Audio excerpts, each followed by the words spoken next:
Memang benar nasib Putri Diana, mendiang ibunda Pangeran William dan Pangeran Harry ini. Begitu berat penderitaan yang mesti ia tanggung semasa hidupnya. Dan tahun 1992 menjadi awal mula dari tahun-tahun terberat bagi Putri Diana menjelang kepergiannya untuk selama-lamanya. Pada 9 Desember 1992, Perdana Menteri Inggris kala itu, John Major, mengumumkan kepada House of Commons alias Majelis Rendah bahwa Pangeran Charles dan Putri Diana pisah ranjang. Pengumuman itu bukanlah sebuah kejutan. Isu kerenggangan pasangan suami istri tersebut telah menjadi rahasia umum kala itu. Dalam buku berjudul Diana, Her True Story, sang penulis buku Andrew Morton memerinci ketidakbahagiaan Diana dalam mengarungi bahtera rumah tangga bersama Pangeran Charles. Namun, pisah ranjang tersebut menempatkan Diana dalam posisi yang kurang menyenangkan. Pasalnya, Pangeran Charles lah yang berperan sebagai pewaris takhta kerajaan Inggris. Meski sangat populer dan berstatus sebagai ibu dari penerus Pangeran Charles, Diana tidak akan lagi dianggap sebagai anggota keluarga kerajaan. Pada 1993, Diana berhasil memimpin acara Remembrance Day di Irlandia Utara di antara tugas-tugas lainnya sebagaimana dilansir Biography. Di sisi lain, Diana tetap menjadi sorotan sekaligus incaran sejumlah media Inggris termasuk pasukan paparazzi. Pada November 1993, foto yang diambil saat dia berolahraga dengan leotard muncul di Daily Mirror. Pada 3 Desember 1993, dia mengumumkan untuk menjauh dari kehidupan publik dan perhatian media yang luar biasa untuk sementara waktu. Segera setelah itu, karena menginginkan lebih banyak privasi dan kenormalan dalam hidupnya, Diana juga melepaskan perlindungan polisi terhadapnya. Sejak 1994 dan seterusnya, Diana telah terbiasa bepergian tanpa dijaga oleh pengawal resmi.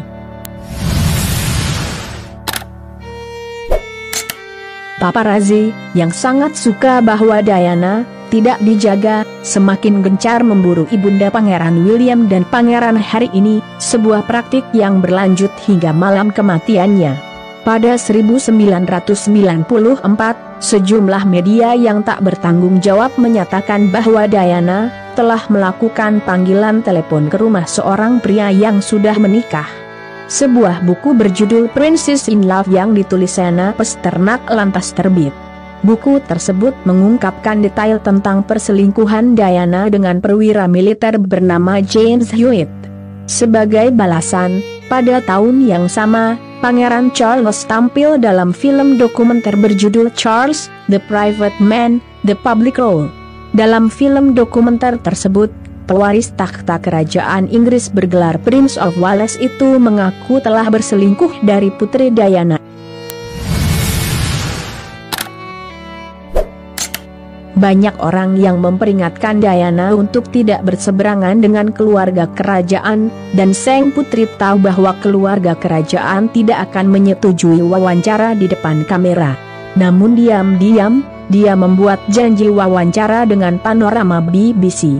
Dan pada 5 November 1995, pewawancara Martin Bashir dan kru televisi datang ke Istana Kensington untuk mewawancarai Diana. Bahkan, untuk menjaga kerahasiaan wawancara tersebut, Diana menyuruh staf istana untuk berlibur. Diana juga tidak memberitahu Istana Buckingham apa yang telah dia lakukan sampai kurang dari sepekan sebelum wawancaranya dijadwalkan tayang. Pada 20 November 1995, Panorama BBC menyiarkan hasil wawancaranya dengan Diana dan disaksikan oleh 23 juta orang di Inggris. Dalam wawancara tersebut, Diana berbicara tentang pernikahannya, perselingkuhan, bulimia, sekaligus depresinya. "Saya ingin menjadi ratu di hati orang, tetapi saya tidak melihat diri saya menjadi ratu di negeri ini," kata Diana. Dalam wawancara itu juga, Diana mempertanyakan kemampuan Pangeran Charles untuk memerintah jika kelak menjadi Raja Inggris. Wawancara tersebut meroketkan popularitas sang putri, sekaligus juga pemicu, dalam tanda kutip, diusirnya dia dari kerajaan. Pada Desember 1995, Ratu Elizabeth II menulis pesan kepada Pangeran Charles dan Diana dan mengatakan bahwa akan lebih baik jika keduanya bercerai. Pasangan itu akhirnya setuju lantas mengajukan cerai pada Februari 1996, dan pernikahan mereka secara resmi berakhir pada 28 Agustus 1996.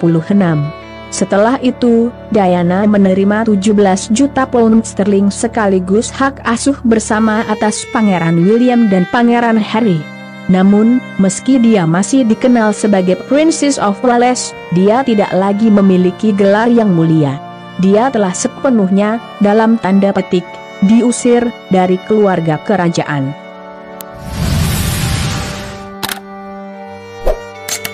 Sebagai informasi tambahan, sebelumnya, atau tepatnya pada 1995, Diana bertemu dengan Hasnat Khan, seorang ahli bedah jantung yang merawat suami temannya. Diana dan Khan sempat berkencan. Diana dikabarkan juga berharap bisa menikah dengan Khan. Diana bahkan sempat pergi ke Pakistan untuk bertemu keluarga Khan dan menyambut keluarga Khan ketika mereka mengunjungi Inggris. Namun, Khan rupanya memilih untuk mengabdikan diri pada karir medisnya, dan sorotan yang menyertai Diana akan menjadi beban yang sangat besar. Hubungan keduanya berakhir pada musim panas 1997. Sekitar 2 bulan setelah mereka berpisah, Diana mulai berkencan dengan Dodi Al-Fayed, anak konglomerat Mohammed Al-Fayed. Diana terus berkiprah dalam kemanusiaan meski telah resmi bercerai dari Pangeran Charles. Pada Januari 1997, dia pergi ke Angola dengan kru BBC untuk menyoroti masalah ranjau darat yang tetap ada di seluruh negeri setelah Perang Saudara. Selama perjalanannya, Diana menghabiskan waktu bersama para korban ranjau darat dan mengunjungi klinik. Dia juga berjalan melintasi ladang ranjau yang telah dibersihkan, yang mana merupakan keputusan yang berbahaya karena bisa saja masih ada ranjau yang tertinggal. Tak lama selepas tengah malam pada 31 Agustus 1997, Diana tewas dalam kecelakaan mobil di Paris, Perancis. Saat itu, Diana berusia 36 tahun. Mulanya, Diana dan Dodi sedang berlibur di French Riviera. Mereka tiba di Paris sehari sebelum kecelakaan. Keduanya keluar dari Hotel Ritz Paris tepat setelah tengah malam untuk menuju apartemen Dodi di Rue Arsenal-Hausaye. Ketika mereka meninggalkan hotel, segerombolan paparazzi membuntuti mobil mereka dengan agresif. Sekitar 3 menit kemudian sopir bernama Henry Paul kehilangan kendali dan mobil menabrak pilar di pintu masuk terowongan Pont de l'Alme. Dodi dan Paul tewas seketika di lokasi kejadian sedangkan Putri Diana sempat dilarikan ke rumah sakit, tapi nyawanya tak tertolong dan meninggal pukul 6 pagi keesokan harinya. Setelah Diana meninggal, 122 negara di dunia menandatangani perjanjian pelarangan ranjau di Ottawa pada Desember 1997. Di sisi lain, terdapat sejumlah kejanggalan dalam kecelakaan di Diana yang sampai sekarang belum terjawab. Selamat tinggal dalam kedamaian Putri Diana. Semoga yang terbaik senantiasa dilimpahkan Tuhan Yang Maha Esa kepadamu. Semoga juga ada hikmah serta pelajaran berharga yang dapat kita petik dari video kali ini. Sampai jumpa lagi di video menarik lainnya dari kanal ini.